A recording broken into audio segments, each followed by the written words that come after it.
Okay, hello everyone, and welcome to BioVit Live. Today's webinar is titled How to Make the Perfect Plant-Based Protein.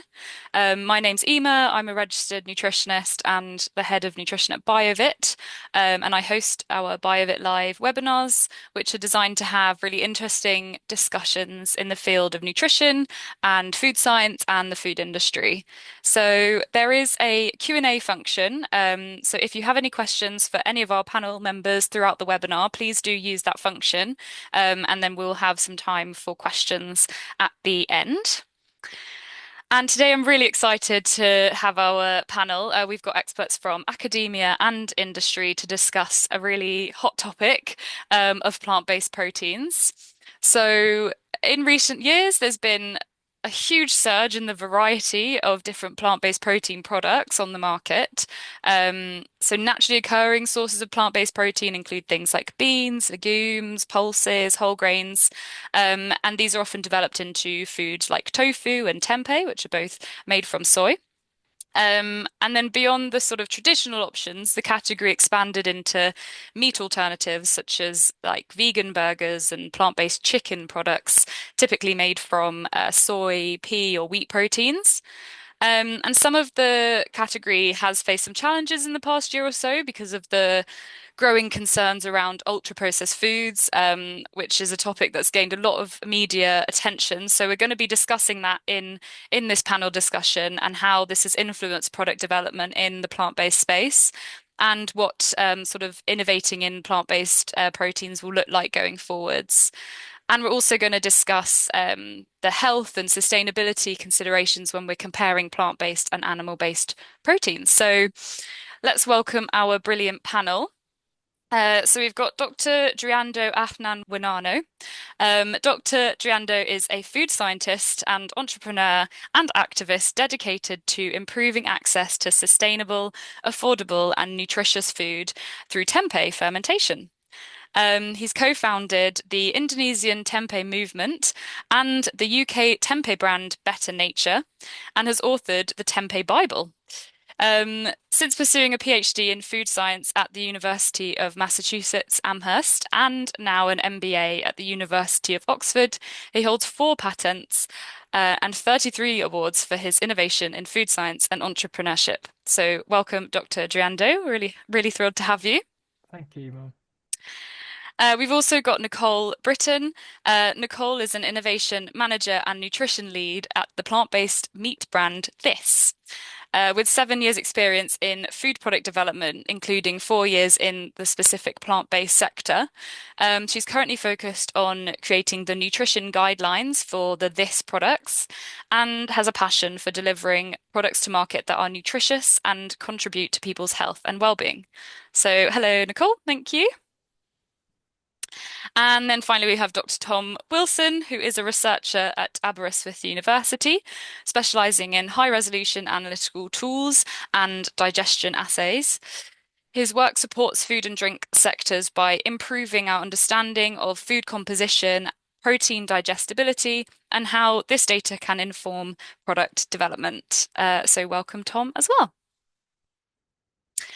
So, we're going to kick off by looking at some of those comparisons between plant and animal proteins. And I thought, Tom, it'd be a great place to start if you could tell us a bit about what the research says in terms of the nutrition and health when we're comparing the two different types of proteins. Thanks, really thanks for the invite to be here today. So it's quite a big one, kind of plant versus animal and nutrition health outcomes. And there's a lot in the literature at the moment, and every day there's typically another study showing, the pros and cons of each. But I think we need to take in mind what we're actually comparing. A lot of the time, studies when they're looking at kind of adverse health outcomes around animal protein, they are specifically looking at kind of red and processed meat. A lot of the adverse health outcomes are really around, incidence of cardiometabolic disease, and that's where plant-based proteins have really kind of shown to have kind of quite protective effects. So diets which are high in plant-based proteins, those individuals typically will have lower incidence of those diseases. But obviously, there's implications around, especially when we look at micronutrient quality. We know that good quality animal protein are really high in bioavailable essential nutrients like iron and zinc. And that is just something that, plant-based proteins, do have a slight weakness there. But I think when we're talking about the nutrition terms, we probably need to focus on the added value as well.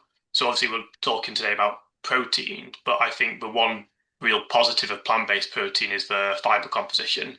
Um, Plant-based proteins are a really important source of how people can improve fiber intake, and that has huge added health benefits, across the board. I think no one in the UK consumes near enough fiber than what they're meant to do. So while like for like comparison of a kind of a plant versus animal protein, sometimes a plant protein may be scoring a little bit lower, but also it depends what we're comparing. Are we comparing our animal protein? Are we comparing super high quality lean animal protein, or are we comparing, poor quality, highly processed, high sugar, high salt, high saturated fat? I think it's really used to come back to the nutrient composition of these things and move away from kind of labeling plant versus animal. And if we're focusing on more actual what the nutrient composition of these items is, I think that's probably more useful.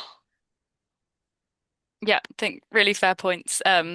As always, nutrition conversations are very nuanced, and we try to whistle it down to one thing versus another, but we have to actually look at what we're really comparing. So in terms of potential things like micronutrients or the quality of the plant-based proteins, are there differences in terms of, yeah, the bioavailability? And I know you do a lot of work on digestibility. There is, and and bioavailability is a really complex one because bioavailability can be affected by a whole host of different factors. And unless we're measuring these things, well, as we say in vivo, like in actual human trials, it's very difficult to get absolute values. And in vivo studies are always going to be restricted by the population you're using. So what might be perfect for young, healthy, you know, you know, sports, athletes may not be appropriate for older people who've got impaired gut function. So I think we have to consider that what is good for one person might not be the best for another person. But I think laboratory-based assays, especially around product development, can be really useful. Understanding food structure and how processing can affect. I think there's really simple ways we can manipulate digestibility and then subsequent bioavailability, but also it gives a bit more objectivity. So I think a lot of people, when we look at kind of substituting protein for one source or the other, we're looking at how many grams of protein per kilogram of body weight are we getting, and if we really need to be considering the bioavailability. A like for like comparison with a difference in bioavailability isn't a straight substitution. You're going to be, your bioavailability of that protein is going to be a lot less. And this is where laboratory assays are really useful. We can actually model these in a bit more semi-real world conditions. We can actually look at things like enzyme function. We can look at stomach pH. We can look at all these different factors that affect digestion. But what's really important, what we are involved in a lot of, actually looking at complex foods. So a lot of literature in the past has focused on ingredients. So we look at comparing a pea protein powder to a whey isolate to a wheat isolate and all these different isolated proteins.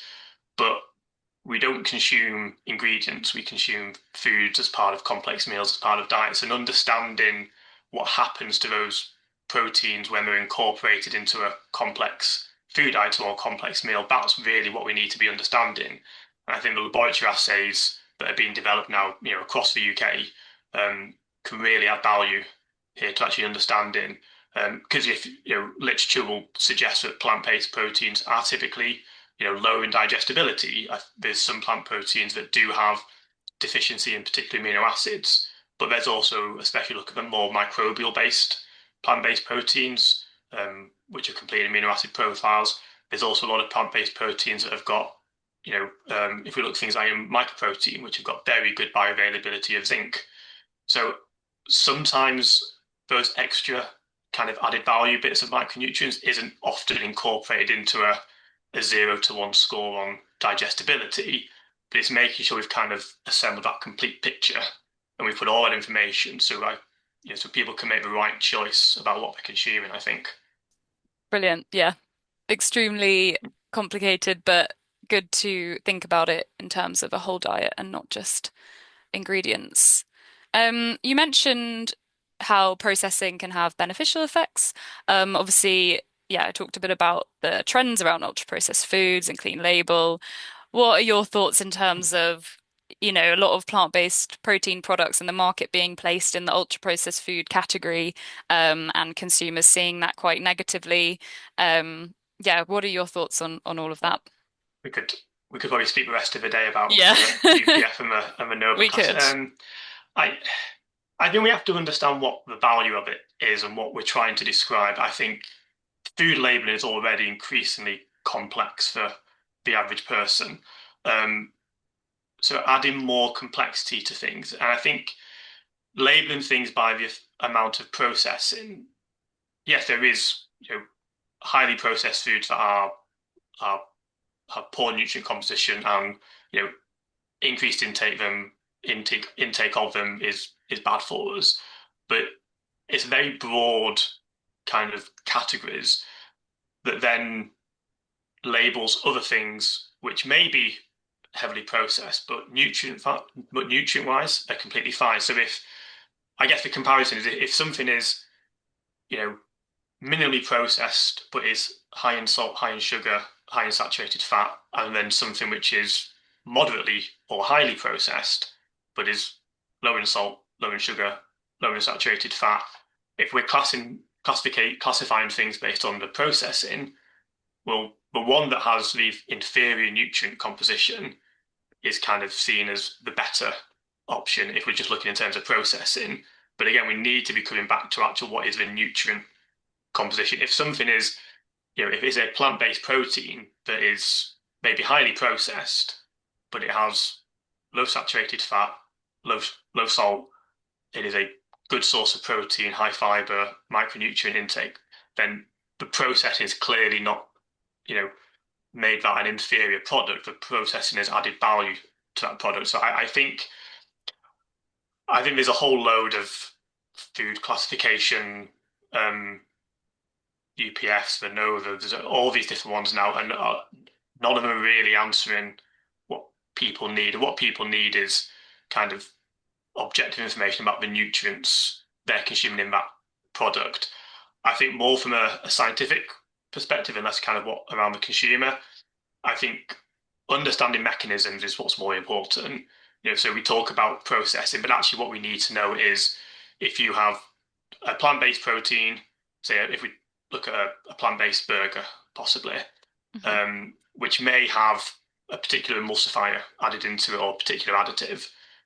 What we need to know is there a mechanistically, is there an effect of that added ingredient in the same thing without that ingredient? A lot of the time when we're comparing UPFs versus non-UPFs, we're comparing foods that are astronomically different in composition. Mhm. If we When it comes to how we understand mechanisms, we need to be understanding the role of that particular added ingredient. And that takes time, and I think over the next few years there'll be lots more research and studies around this. But I think coming back to nutrients, I think is always a sensible thing to do here. Yeah, that's really helpful. Thank you. And I guess in terms of processing and Dr. Driando, you might want to chime in on this. There are processing that can have positive effects like fermentation. Um, so it's a really confusing message for the consumer. Yeah, exactly. I also read that the ultra processed people book, right? I appreciate like it's very nuanced. For example, people got worried about the ultra processed foods because if it's like high in sugar and it's like already broken down and very easy to digest, then it could promote like more addiction towards like sweetness of it, of savory, how rich like these foods are, and probably some additives. People have some concerns of how these additives can disrupt gut health, for example. So it's like very nuanced. But it's all spectrum. Like plant-based food is a spectrum, Hmm. animal-based food is a spectrum, ultra-processed food is also a spectrum. So like how could we split it and make this cut-off lines of like good and bad? It's just very difficult. And Mhm. Tempeh fermentation, which is my expertise, is just one of these interesting processings that I think beautiful. I'm very much biased, but it's just beautiful. So Tempeh fermentation is like feeding baby mushrooms and allowing them to take naps in this room with enough windows in the summer, right? So if you imagine, um, we want to feed these babies, and they're quite picky, right? They don't want the foods to be raw. They don't want the foods to be like too hard to chew. They don't want the foods to be too hot. So what we do is like, okay, we boil the beans, typically beans, and most popular soybeans, but we can switch. So, and then we boil it so it's not raw. We remove the skin so it's not too hard to chew, and we dry it so it's not too wet. Then we serve it to the baby mushrooms. They come now in this powdered form. It's basically just like bread yeast, but originally it was this white mushroom-like mass underneath leaves when you go to Indonesia. So then the baby mushrooms will meet with their food, but then um, after eating, they want to take naps. So we need to prepare these bedrooms in the forms of, now like plastic bags, but traditionally we use leaves, and now to be more sustainable, we use trays. But they want enough air to breathe, but not too much. Okay, so if you use plastic bags with poke holes, if you use leaves, like already got some air gaps, if we use trays, already some air exposure, and then after like 24 to 72 hours, they will grow into this adult mushroom, quote unquote. It's actually mold, like a mushroom, and to gather these beans together. So along this process, many things are affected, like bioavailability, even nutrient profile. So for example, overall, the protein and fiber contents actually increased partly because of some synthesis, but partly because of the overall mass is reduced, the proportion increased. And these baby mushrooms cannot eat using, spoon and fork. They eat by drooling. As they drool, they release these enzymes that break down these nutrients, so proteins becoming amino acids, fiber could be broken down as well, and even like fat and into fatty acids. And these processes make these nutrients more bioavailable for us just because it's already broken down to its building blocks. Yeah, and not only that, it also can promote some essential nutrients. For example, vitamin B12 that we know is quite rare for Mhm. plant-based food products. But then the source of vitamin B12 can be seen similar to the source of vitamin B12 in animal-based products. Just because of animal-based products, it can also come from some bacteria in the soil, got eaten by a cow, for example, and then it spread, also included in the meat in terms of vitamin B12. So these Tempeh fermentation can co-ferment with other organisms, including this vitamin B12 producing bacteria. So my research has been like, how can I naturally improve the nutritional quality of tempeh by just tweaking this different elements. So yeah, and it's a beautiful process just because yeah, we know like, consumer preferences now, they would prefer all natural foods. And I just happen like, oh wow, I've been quite lucky that like this has been the field that I've been studying. So yeah. No, that's so interesting. Thank you. I think it's really important to highlight how processing can be a really positive thing and to tell that story. So yeah, it's really interesting. Um, so Nicole, how all of this UPF discussion processing, how much of a challenge is that for creating plant-based products specifically, sort of more like meat replacements like this do? Yeah, hi everyone, nice to meet you. Yeah, so I say it's quite a big challenge for us at the moment, especially just comes down to consumers, I'd say, misconception of like the UPF category as a whole. So yeah, as Tom alluded to, it's a very broad category. And actually lots of UPFs or something that's being categorized as UPF at the moment, such as plant-based protein and meat alternatives, are effectively being tarred with the same brush as other processed foods that are potentially not as nutritionally good for you, like your crisps and your biscuits. So I think it's just really important that, you know, manufacturers of plant-based proteins, whether they are the meat replacement types, mimicking the sausage and the beef, or like your more whole food foods like tofu and tempeh, are actually still providing the nutrition that people need and would expect from an animal-based protein. So whether that's your protein, your fiber, and also your micronutrient fortification. So even though they may be processed, they're actually still nutritionally good for you. But it's really just like about educating those consumers.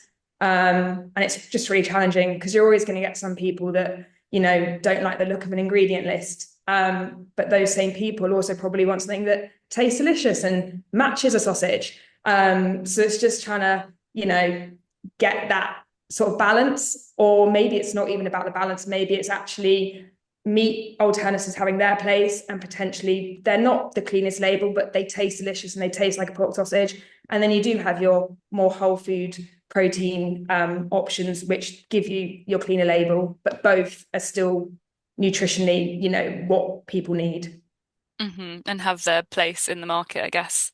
Yeah. There's such a demand for convenience at the same time as people wanting clean label, and more whole foods. Do you think are they compatible? Can you have both? Or is it about, like you said, having them separately? I think you can have both. I think you can have, and I definitely see the market going that way now. Actually, you know, the whole food protein market is just sort of like blown up, as well as your meat alternatives. This have actually just launched a really super tasty, but also super nutritious superfood product, which actually is clean label, which is super exciting. So I think there is a world where we can get both. But I think we have to remember that superfood format, that block style of like whole food protein, is still going to be unfamiliar to some consumers. Some consumers are still going to want to reduce their meat intake by picking up something that looks like a pork sausage, cooks like a pork sausage, and ultimately tastes like one. So yeah, I think both are really important. Yeah, really good point. But people who are meat eaters and are trying to make that shift, they're more likely going to be wanting something they can swap into the sorts of meals they're already cooking, which are going to be more like, yeah, your pork Yes. sausages. Yeah, I think some of the first questions I get from like even just like family and friends that aren't in the industry is, but do I just cook it the same? It's like, yes, you just cook it the same. I promise. Great. Okay, so we could talk about processing all day long, but let's move on. Um, to talk a little bit about environmental impacts between sort of plant-based proteins and animal-based. Driando, I wondered if you could tell us a bit about how those environmental impacts can differ. Yeah, so I'm referring to this review paper written by Michael Springman. I don't know, Tom, if you Michael Springman of UCL and Oxford. Right, so it's a really good paper. It re summarizes different dimensions of comparing animal and plant-based food products in a Hmm. spectrum. So I think it's very wise, and it's quite very complex and difficult to do. So he measured and scored for nutritional profile and health benefits, because like good nutritional profiles might not translate to health benefits. Then environmental impacts like greenhouse gas emission equivalent change, and also I think affordability, if I'm not mistaken. Yeah, affordability is a very comprehensive. I Hmm. did the same for my Tempeh Bible, but limited to Tempeh and as the main actor. So it's really good. For example, it's sorting it based on the worst at the top and the best at the bottom. So at the very top, for example, beef, and they say like the changes in environmental impacts in percentage is about like 40% worse, for example. And we can dig deeper about what do you mean by the change? Like, so Mm. the idea is that we got the default diet, and what if the all of the proteins are replaced by these animal proteins? And how about if all the proteins are replaced by this plant-based alternative? So for Okay. example, beef is like about 40% worse. Beef burger is about 8% worse. and tofu is actually about 25% better, and it's a mix actually. Even poultry is also about 25% better, but the more we go down is in order to becoming like the better options like poultry, pork sausages, pork bacon, tempeh, veggie burger, veggie sausages, beans, veggie bacon, peas, soybeans. Hmm. So it's a spectrum, like we got some bit of mixture in the middle, but at large, like the plant-based options are clearly more environmentally friendly. And the paper also got like things like this for, again, nutritional profiles, health benefits, and cost. Brilliant. No, that's a really good paper to discuss. Thank you. Um, and then I guess just to play devil's advocate on the sort of animal proteins, obviously they are higher up on that list. For their effects on the environment. But there are ways that we can sort of reduce that impact. And I know there's a lot of different companies looking into this in terms of like regenerative farming, alternate feed sources. I don't know if there's anything, Tom or Dr. Driando, you want to add on that side of things? Yeah, in my opinion, let's see the states of the industries, right? For example, the poultry industry is a lot more advanced compared to the plant-based industry. It's gone a long way. Hmm. The processing has been optimized, like the supply chain has been optimized. It's a lot more efficient for cost, for speed, for resource as well. So currently it's not apple to apple yet. But if we take a step back and see it conceptually, the plant-based industry can be this shortcut of um, the chain, right? Typically, we plant soybeans and we harvest them and then feed them into like livestock, and the livestock got, for example, slaughtered, get to process. Then, if we just cut it short like this and allow the plant-based industry to optimize itself as much as the, for example, animal protein industry, when it's apple to apple, it's very difficult for me to imagine the plant-based one being less effective given this concept. And maybe there are exceptions for like ingredients difficult to source. But yeah. Yeah, really great way to think about it. I hadn't really thought about, yeah, they've had so much longer developing their systems on the sort of animal-based side of things. So it's exciting. Um, so let's think about sort of developing plant-based protein products for the market. Um, Nicole, what do you think are some of the biggest challenges or considerations when creating a or developing a plant-based protein? I think taste, to be honest, like I think sometimes we forget about actually people eat food for it to taste nice as well as obviously to get their nutrition requirements. So I think for us as a brand particularly, taste is our main consideration. Previously, it's been, matching that profile, taste and texture of the meat equivalent. That's what we always strive for. But even with our recent move into the whole food protein area, taste is still number one. We want it to taste nice. We want people to pick it up, eat it, enjoy it, and be like, oh, that was nice. Also quite good for me, and it's better for the environment. I'm going to go back. And then second to that, or just behind probably the nutrition or value. So we always, try and make sure that our products are providing the protein, but then also the added benefits like the fiber and the micronutrients and ensuring that fortification. I think another consideration is obviously matching the protein and the micronutrients that the meat option does give you, but also where can we reduce those other things like saturated fat and salt.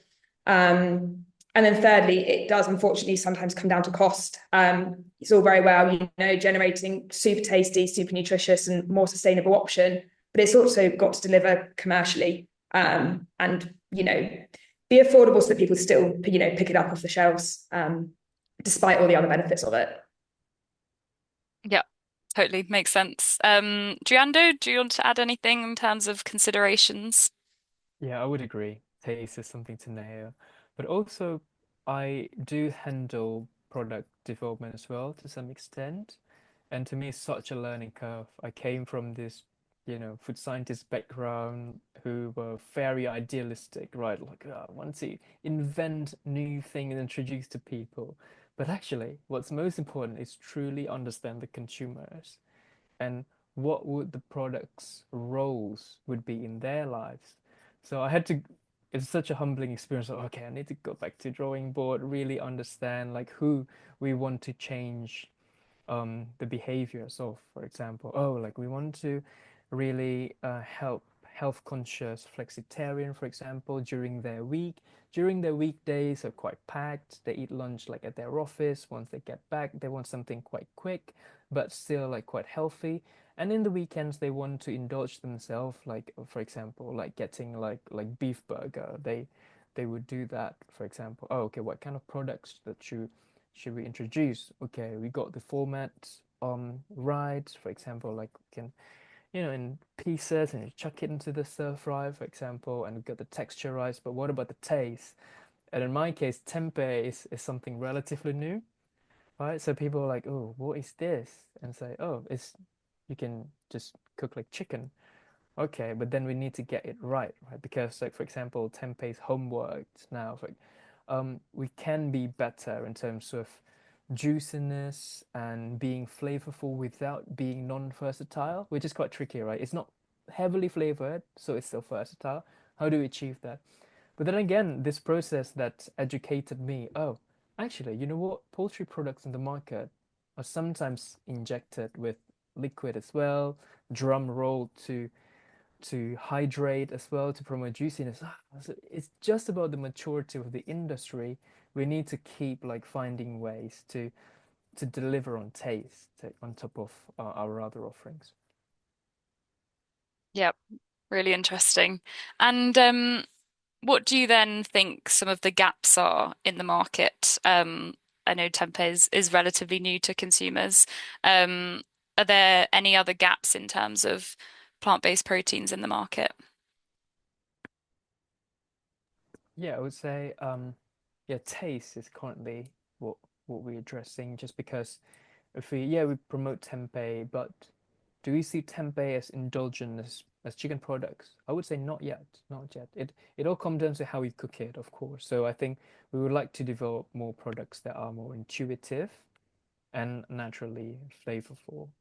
Yeah. Nice. Nicole, do you have anything to add in terms of gaps in the market? Yeah, I'd say taste is probably like still a key one at the moment. Obviously, I feel like the market's just grown massively over the last, 5, 6 years. But it's almost still quite saturated, and it's actually still quite hard to distinguish between, those that do deliver quality in terms of taste, but also nutrition. I think we're still seeing products launched to market that are poor quality and don't taste particularly well, but we're also seeing them, they don't deliver, the protein, they're not always fortified. So that's also quite hard and can be quite confusing for consumers. I know, I've lost count of the number of times people who are meat reducers but still want, their protein intake, but does it deliver me my protein? And like a lot of products do, but yeah, there are some out there that unfortunately don't. And yeah, giving people, those people that are less educated in nutrition, actually making sure your products are fortified with the micronutrients, making sure we're doing the right thing. So that those people that aren't necessarily as clued up on the nutritional labels, that they're still getting what they need, so they can, eat a plant-based diet and know they're not nutritionally deficient. Yeah, really good points. Tom, I know you've worked with a lot of sort of food product development teams in the plant-based space. I wondered if there's anything you want to add about big considerations in developing plant-based proteins from your perspective. I think what Nicole said then is absolutely perfect. I think it's making sure consumers have got the right data, and I think it's very difficult to. It's such a broad spectrum of all these different food and food categories. You just need kind of one bad actor that isn't delivering the right nutrients, and all of a sudden an entire sector is put into that box. And it's like Driando said, it's still quite a maturing industry. So all these things over time, it's very complex. We're not talking, when we look at like for like comparisons, but these are food systems. It's impossible to, you know, environmental credentials, nutrient composition, cost for all these things are huge system level, changes that take time to implement. Where the animal protein sector has had decades to do that. But I guess ultimately it's going to be the consumer that drives that. If there's no demand, it's kind of the demand for these kind of plant-based proteins is what is going to drive innovation. Mhm. And I guess it's really making sure that the innovation is driving in the right way. That we are looking at, again, completely agree with what's been said. Taste is always going to be number one. But then it's micronutrients. Are we making sure that things are delivering, essential micronutrients, that we're not using, plant-based proteins? Okay, they're delivering our protein content, but people are deficient in iron, zinc, B12, and that's a really important thing. And I think there's a potential that fortification is seen as another form of processing bad, but actually it's got real value for things like this to make sure that what people are consuming is sufficient for their nutritional needs. Again, ingredient lists, people often equate the longer the ingredient list, the worse the product is, or something like. But it's got to be about the content. It's got to be about quality over composition. I think really focus on the quality of ingredients is what's important here, and maybe how kind of the exemplars of that kind of plant-based protein sector, they're the kind of exemplar feedstocks we want at the front of this, kind of driving the innovation, so the industry can mature to the same level that the animal protein sector has. Because once it has matured, then that is where we get these system level changes, and all of a sudden, they are the more affordable option, they are the environmentally friendly option, all of these added benefits. But it's one at a time, really, I think, at the moment. Yeah, really interesting. And as a whole sector, we don't want to lose consumer trust, and by making sure that, these products do provide the nutrition that people need, so that consumers can trust that they can choose these products as their main protein source, and like they will have the nutrition that they need. Um, so speaking of consumers, Nicole, do you have any research on consumer perceptions around plant-based proteins? Yeah, our marketing team have done a great job recently of really diving deeper into consumers, particularly like our consumers, but also, the meat reducers, but also like vegetarians and vegans, so both diets. The barriers to actually purchasing the plant-based meat option is the same for both. The top one that came out, I think with over 70% of both of those diets, is price, is their key barrier. And then for meat reducers, this was closely followed by negative perceptions in taste and texture. For vegetarians and vegans, this wasn't actually like as much of a barrier. And I'm not sure if that's because the options, before, plant-based protein was more of a thing and more popular. Vegetarians and vegans didn't know what else, almost didn't have any other options of something that did replicate the meat option. So that's almost all they've ever known. Whereas for meat reducers, that sensory profile is really a key lever to pull, as well as cost where possible, to really get people into the category. Yeah, I think it only makes sense that the taste is going to be the sort of slightly more difficult barrier for people who aren't used to consuming plant-based proteins. I've got a question for Nicole, just to follow on from that, if that's okay. But Go for it. when you said about meat reducers, is that kind of, is there, obviously taste is their kind of number one, but do you have data on why they're meat reducers? Was that kind of, are those people who are looking for kind of reducing meat content for health benefits, or they've kind of looked in the literature and thought, actually there's positive environmental implications to reducing my meat content? Or is it not a kind of clear cut? Is it kind of, I just wonder, is there what their reason for kind of being a meat reducer is? I think the main motivator for people buying into the plant-based category that were meat reducers, I think their main motivation is like health, financial reasons. Yeah. I think environmental is still like important, but actually their initial like thoughts is like health, and they think obviously price as well. But then obviously when they actually come to the category and then wanted to actually, their barrier to purchase is then, oh, actually this pork sausage that is meant to be technically cheaper because I've moved to plant-based protein for financial reasons as well as health, it isn't, it's actually still quite comparable. And I think the meat reducers that we do our studies on, like they're meat reducers for like, there's a wide variety of them. So there's people that are like actively reducing, and there's people that just like, oh yes, sometimes, I like to do the right thing. That's quite varied and quite broad, we find. Yeah, I think it's really interesting. Sort of 5 or 6 years ago, the shift to plant-based diets was really driven by environmental reasons, and I think it's shifted so much towards the health side of things nowadays. Yeah, it will be interesting to see if the environmental side comes back in terms of consumer perception. So looking at the future, what sort of technologies or ingredients do you think are looking exciting for the future of developing new or developing further the plant-based proteins that we already have? That's open to anyone.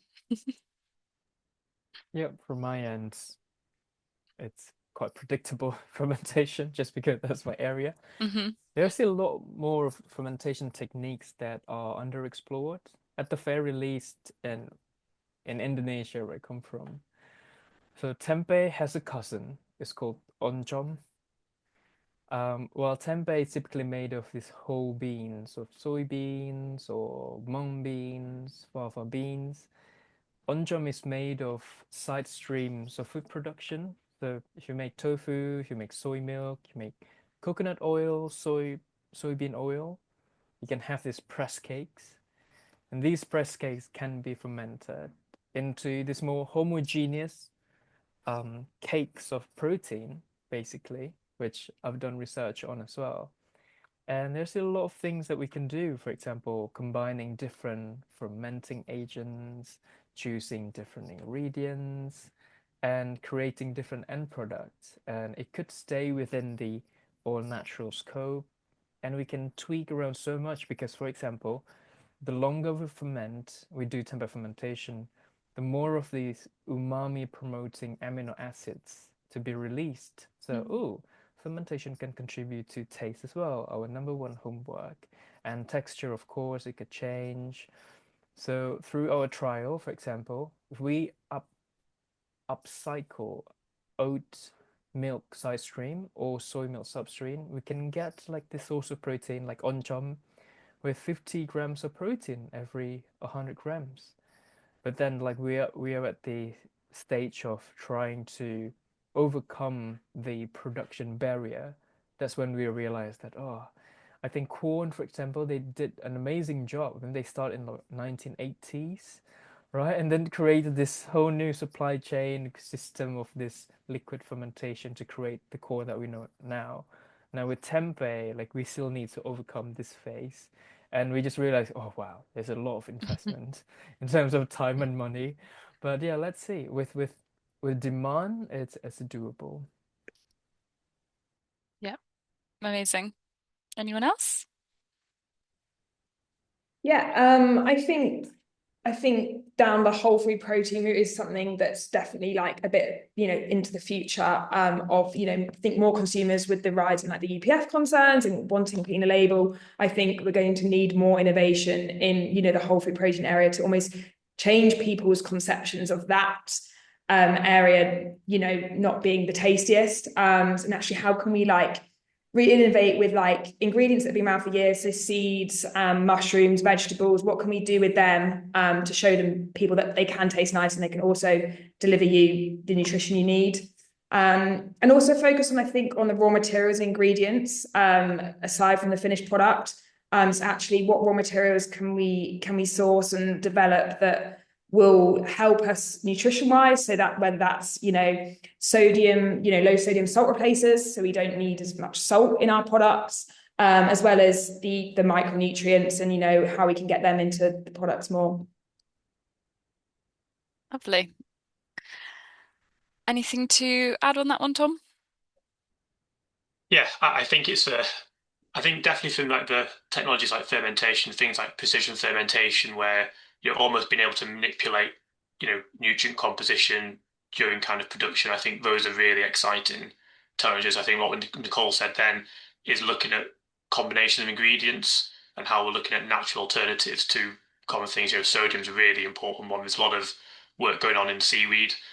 Now, so we can still get that kind of taste profile, but without the kind of issue of increasing sodium content. So I think as more research is done and more innovation happens, I think we'll understand the kind of pros and cons of all these different ingredients, and then it's really looking at how we combine those. I think we probably don't need to be kind of creating new plant-based proteins. We've probably got enough existing ones out there. It's just how to make the existing ones slightly better or more effective for what they need to do. Yeah. Yeah, brilliant. Thank you so much, all of you. We are running out of time, so I think we'll just see if we can get one or two questions from the Q&A. Interesting question, which kind of follows on from what we were just saying. So, is the future of sort of plant-based proteins more about product innovation, or is it about shifting consumer mindsets around meat and protein? I'm going to jump in first before Nicole, but I would say both. I don't because I think one can't happen without the other. I think in anything, you know, whether we're talking about improving taste or reducing waste, that's always going to require innovation. But unless there's the demand for those products, unless we're talking about scalability, improving production, if the consumer isn't demanding these products, then there's no reason to innovate. There's no reason to look at how we scale up some of these technologies if we don't have the reason to do so. So I think they're equally as important, and they kind of probably go hand in hand. Yeah, I mean, I'd agree. Essentially, always need to shift consumers' mindset, and help them to make the decisions that that this plant-based protein can taste and also deliver nutrition. Unfortunately, the market is so varied in terms of the quality of taste and nutrition that is almost preventing that. So it's almost like it's a bit of a chicken and egg. Do you want to make sure the category is up there, is innovating to give people the taste and the nutrition and the option so that they're not, they do come back, they do buy it. When they buy it for the first time, they're like, oh yeah, this is actually okay. Unfortunately, at the moment, it's such a mix of products out there that people buy them and they're still, or they might have bought them 5 years ago and they still have the conception that they don't taste as good. Quite a difficult battle. Yeah, Yeah, I think they're really good points. Go on, Driando. 100% agree. I just recently realized, being in the industry, that, oh wow, all these changes in behaviors of people are actually also shaped by all this marketing efforts done by companies, right? And these processes is happening like with each industry wants people to buy the products. So like poultry industry, milk industry, plant-based industry too. So I think without one of those, it's just like impossible also to change people's behavior. Because I imagine, okay, the education processes would happen what, at school, on social media, probably words of mouth amongst friends and communities. But at the very end, we eat what's available. And when it's not available, there's only so much extent that we can put effort into to make it accessible. So that's why I just realized the power of distribution, for example, mass Mm. distribution in shaping people's behavior. So absolutely agree. They go hand in hand. Amazing. Thank you all. I think that's a good place to finish the webinar. So yeah, thank you so much for your time. I think that's been really, really interesting. It's been great to have you all on. I hope you enjoyed, and yeah, have a great rest of the day. Thank you, Emma. Thanks very much. Thank you all. Bye.